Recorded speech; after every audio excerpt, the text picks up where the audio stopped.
বিসমিল্লাহির রহমানির রহিম। ঈদ মোবারক। প্রিয় দেশবাসী, আসসালামু আলাইকুম।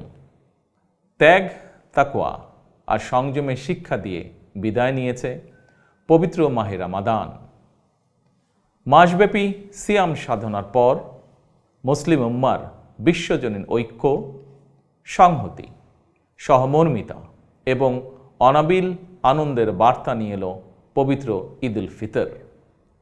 প্রতিটি ঘরে, প্রতিটি পরিবারে ঈদ আনন্দ পৌঁছে যাক সকলের তরে।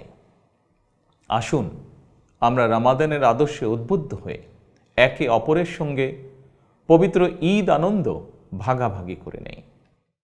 ঈদ উল ফিতর উপলক্ষে আমি প্রিয় দেশবাসীকে জানাই পবিত্র ঈদ উল ফিতরের শুভেচ্ছা। বাংলাদেশ সহ বিশ্ব মুসলিম উম্মার প্রতি জানাই আন্তরিক অভিনন্দন ও মোবারকবাদ। ঈদ মোবারক। আল্লাহ হাফেজ।